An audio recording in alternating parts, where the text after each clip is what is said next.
মদর মদর স্বরে রামায়ণ কীর্তন শিখাইতে লাগলেন। ওরে শিশুগণ, তোমার মদর মদর স্বরে করা রামায়ণ কীর্তন। দাদু, আমরা তো কীর্তন করতে জানি না, কেমন করে কীর্তন করবো দাদু? বাইরে যার কীর্তন আমার সেই করবে।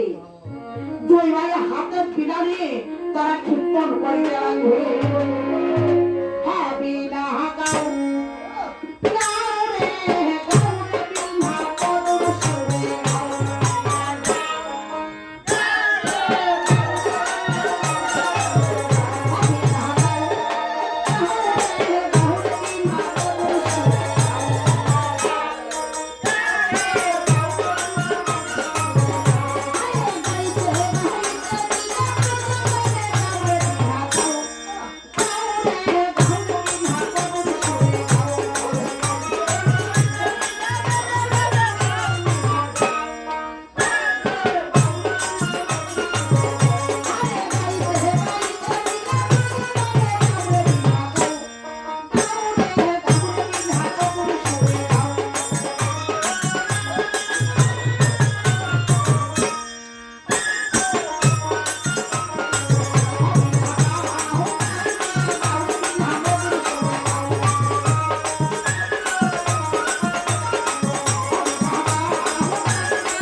মদর মদর স্বরে তারা রামায়ণ কীর্তন করেছিলেন। ললার কুশকে সঙ্গে নিয়ে ভাল্মিক মনি করিলেন গমন, সাগরের পাড়াদাইয়া দিলেন দর্শন। সাগরের পাড়াদাইয়া মা দিকে রাখতে লাগলেন, অমরে হে বাহার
মাঝিকে ডাকতে লাগেন ভাল্মিক মনি। ডাক শুনে মাঝি ধীরে ধীরে করিলেন গমন। মাঝি তখন ধীরে ধীরে করিলেন গমন, বাল্মীক মনির কাছে সেদিলেন দর্শন। ওরে মাঝি, তুমি আমাদেরকে ক্ষমা করে দাও। বলেছি আপনাকে তুমি পার করে দিতে পারবো, যে দুটি শিশু দেখা যাচ্ছে আমি পার করে দিতে পারবো না। কেন রে মাঝি? একদিন আমি দুটি শিশুকে পার করে দিয়েছিলাম, আমার কাষ্টের তরে স্বর্ণ হয়েছিল। ওরে ভাগি, যে দুটি শিশু তুমি পার করে দিয়েছিলে তোমার কাষ্টের তরে স্বর্ণ হয়েছিল, সেই দুটি শিশু নয়। তাহলে মণি ঠাকুর আমার কাছে পরিচয় দিতে হবে। দুটি শিশু তখন পরিচয় দিতে লাগলে,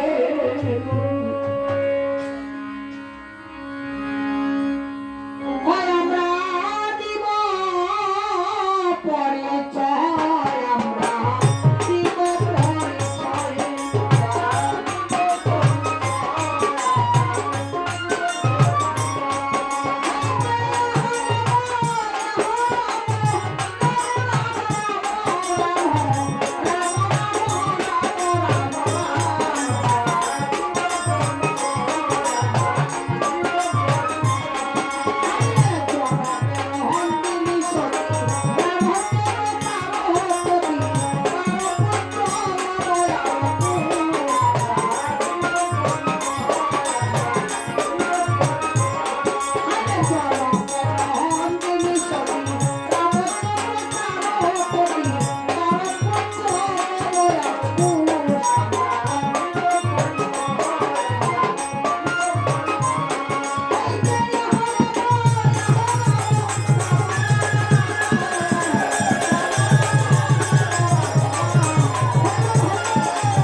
শিশুকে উপার থেকে ওপারে মাঝি তখন পার করে দিতে লাগলেন।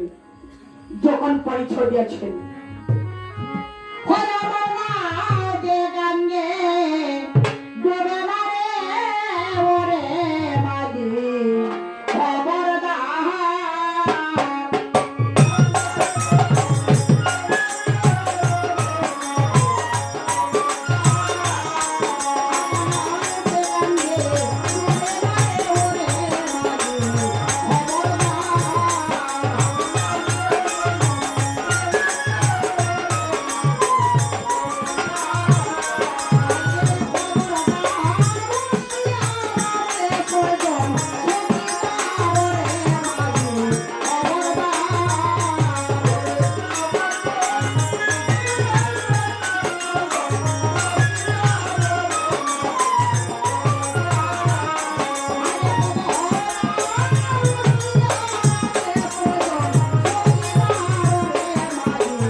দুটি শিশুগণকে সঙ্গে নিয়ে বরাতের বাজারে গিয়া দিলেন।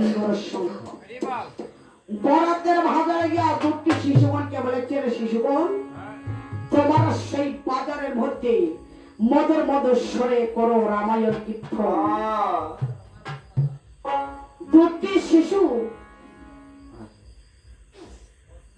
রামায়ণ কীর্তন করিবার জন্য প্রস্তুত হলে বাজারে যত ভক্তগণ ছিল, রাম ভক্তগণ ছিল, সবাই দুটি শিশুগণের গান শুনিবার জন্য তারা উপনীত হলো।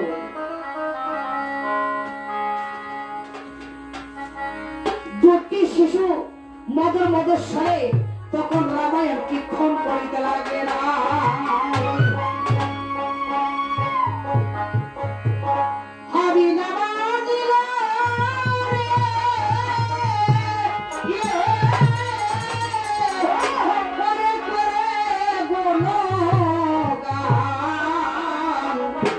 রাম জয় রাম জয় রাম জয়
সেইভাবে মদর মদর স্বরে তারা রামায়ণ কীর্তন করিতে লাগলেন।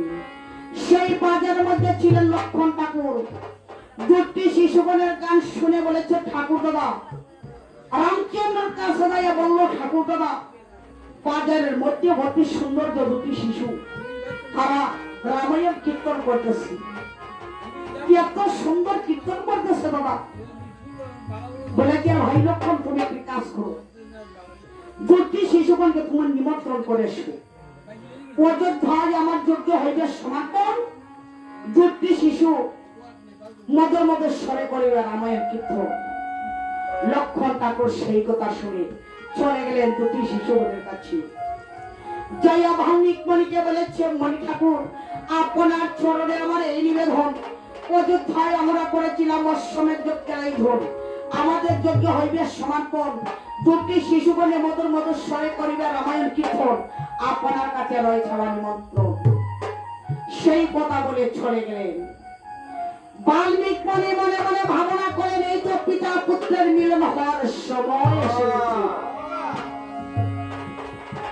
দুটি শিশুগণকে সঙ্গে নেওয়া বাল্মীক মনে কি করলেন, ধীরে ধীরে অযোধ্যা নিমন্ত্রণে চলে গেলেন। দাদু, আমরা কোথায় চলে যাব? বলে, কেন ভাই, আমরা অযোধ্যা নিমন্ত্রণে চলে যাব, রামচন্দ্র যজ্ঞ করতেছি। তাই নিমন্ত্রণে যাবার জন্য তারা আনন্দিত হয়ে দুটি শিশুগণকে সঙ্গে নিয়ে চলে গেলেন রামচন্দ্র যজ্ঞতে। রামচন্দ্র যজ্ঞতে যখন গমন করেছিলেন বাল্মীক মুনি, রামচন্দ্র বাল্মীক মুনিকে দেখে আসন পেতে দিলেন বসিবার জন্য। ৬০,০০০ মণিগণ বলেছে, রাম, আজ তুমি ৬০,০০০ মণিগণকে করেছ নিমন্ত্রণ, এখন ৬০,০০০ মণিগণ সবাই এসে হয়েছে আগমন। রামচন্দ্র বলেছে, মণিগণ সবাই মিলে আমার যজ্ঞ আপনারা করে দেন পূরণ। রামচন্দ্র ৬০,০০০ মণিগণ বলেছে, রাম, আজ যে তুমি অযোধ্যায় করেছ অশ্বমেধ যজ্ঞের আয়োজন, ৬০,০০০ মণিগণ করেছ নিমন্ত্রণ, তোমার যজ্ঞ পূরণ হবে না। রাম বলেছে, কেন মণিগণ? বলেছে, রাম, তোমার রাজ্যতে লক্ষ্মী নেই, তুমি হয়েছে রাম লক্ষ্মী হারা, তোমার আর যজ্ঞ পূরণ হবে না। বলেছে, তাহলে এখন আমি কি করব? বলেছে, রাম,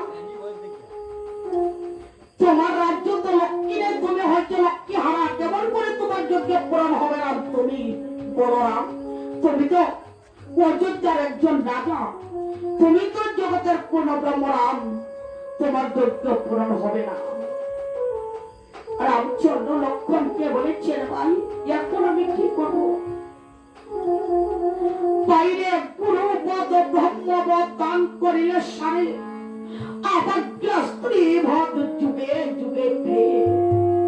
আমি তোরে ভাই লক্ষ্মী হারা, আমার লক্ষ্মীকে আমি বনবাসে দিয়েছি, এখন আমি কি করব? তুমি আমার সীতাকে নিয়ে এসো। কি করবেন লক্ষণ? গ্রামে রাজ্ঞা পালন করিতে ধীরে ধীরে চলে গেলেন। বাল্মীকি তপোবন জয়া সীতার চরণে প্রণাম করে বলেছে, বৌদিদি, আমার সঙ্গে যাইতে হবে। লক্ষণ ঠাকুরের কথা শুনে সীতা বলেছেন, আমি তোমার সঙ্গে যাব না ভাই, আমি যখন ৫ মাসের গর্ভ ছিলাম আমাকে তুমি একা একা বনবাসে দিয়েছিলে, আমি আর তোমার সঙ্গে যাব না। বৌদিদি গো, আমি তো কোনো অপরাধ করি নাই, আমার ঠাকুর দাদা যাজ্ঞা করে আমার ভাই পালন করতে হবে। সীতা মনে মনে ভাবনা করলেন, আমার লবকুশ, আমার পিতা তো তারা অযোধ্যায় চলে গেছে, আমার একবার যাইতে হয়। তাই কি করলেন, যেদিন হতে সীতা পাথরের পূজা করতেন রামচন্দ্রকে হারা হয়ে, সেই পাথরকে অস্তেনে বলেছেন, পাথর, আমার প্রভু যখন আমাকে বনবাসে দিয়েছিলেন, আমি তোমাকে স্বামী বলে সম্বোধন করেছিলাম, সেদিন হতে তোমাকে আমি পাথরের পূজা করেছিলাম, এখন তো আমি চলে যাবো অযোধ্যা, আর আমি তোমাকে নদীর মধ্যে বিসর্জন করে দেবো। এই জন্মের জন্য আমি তোমাকে করেছি পাথরের পূজা, পরের জন্মে তুমি না কৃষ্ণ আমি আমার প্রধান করে বলে বাসনা হরিবল হরিবল হরিবল। বনমালী গো তুমি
নদীর মধ্যে বিসর্জন করে সীতা দেবীকে সঙ্গে নিয়ে লক্ষণ ঠাকুর অযোধ্যায় চলে গেলেন। বাল্মীকি মুনি নজর করে সীতা দেবীকে সঙ্গে নিয়ে আসিয়াছে দেখিবার পায়। ৬০,০০০ মণিগণকে বলেছে, বাল্মীকি মুনি মণিগণ আপনারা সবাই মিলে রামের যজ্ঞ করবেন পূরণ।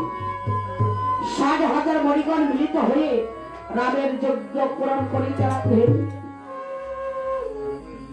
মনে মনে মিলে সবে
এখন যে দুটি শিশু এসেছে মদর মদর স্বরে করিবে রামায়ণ কীর্তন। দুটি শিশু কীর্তন করে ভাষণে প্রস্তুত করেন, সবার কাছে জুরস্ত করে বলেছে গো মণিগণ, সবার চরণে আমার এই নিবেদন, আজ আমরা মদর মদর স্বরে করে রামায়ণ কীর্তন। আমাদের কীর্তন শুনে কেউ হাসতে পারবে না, কেউ খাদিতে পারবে না, কেউ এই আসর থেকে যাইতে পারবে না। দুটি শিশুকে সবাই আজ্ঞা করেছি।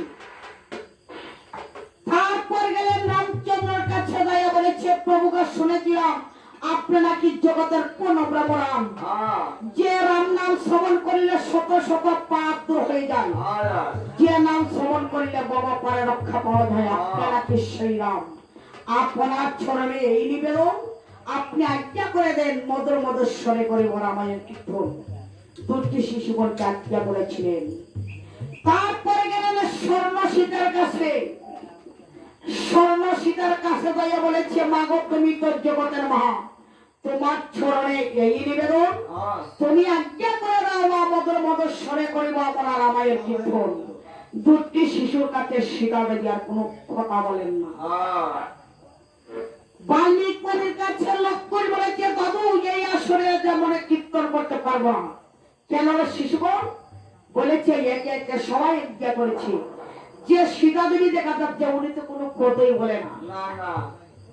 ওরে শিশুগণ, উনি তো কথা বলতে পারবে না, উনি তো স্বর্ণসীতা। স্বর্ণসীতা কি কোনোদিন কথা বলতে পারে?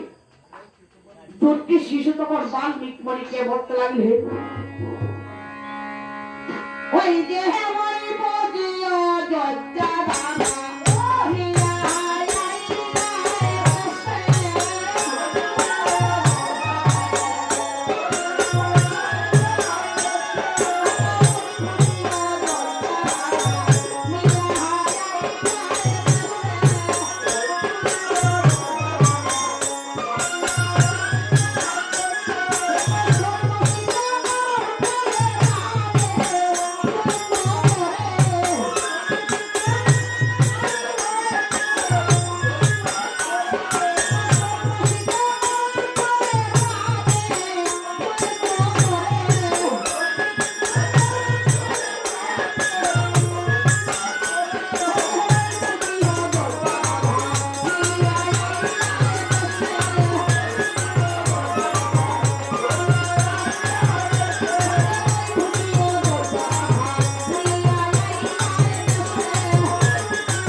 রামচন্দ্রের কাছে গাইয়া দুটি শিশু বলেছে, প্রভু আপনি অযোধ্যার একজন রাজা, জগতের পুনর্বরম, আপনার স্বর্ণ সীতা তৈরি করে মর্যাদা পালন করলেন, আর 5 মাসের গর্ভসীতা আপনি বনবাসে দিয়েছেন।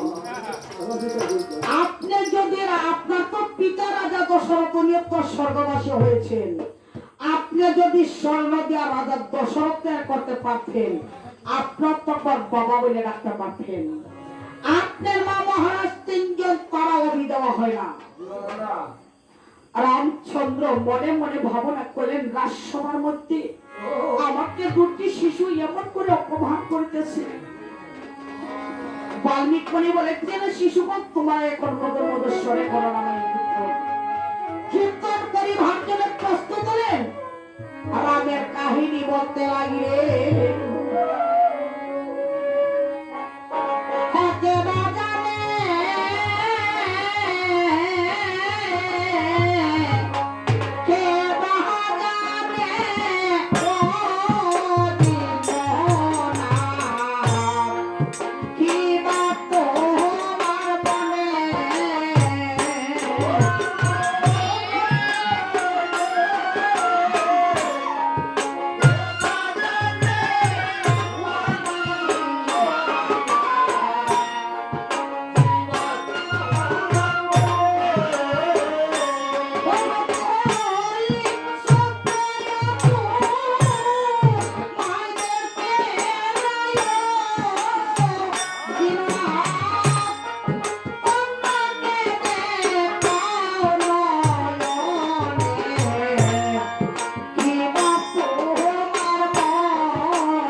কিবা তোমার মনে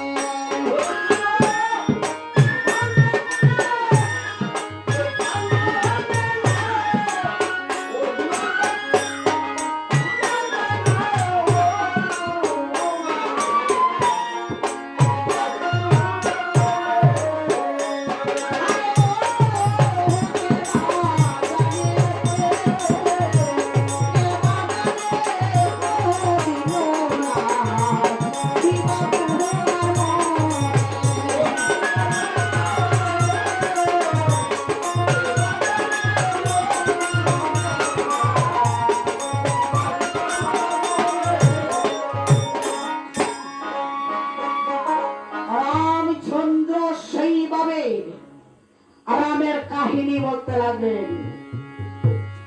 রামের কাহিনী শুনে রামচন্দ্র দুটি শিশুগণের গান শুনে ভাবনা করিতে লাগলেন। রামের ভাবনা দেখে রামচন্দ্রকে দুটি শিশু জিজ্ঞাসা করিতে লাগলেন, রাম কিবা তোমার মনে রাম কিবা তোমার মনে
রামচন্দ্র সেইভাবে রামের কাহিনী বলতে লাগলেন।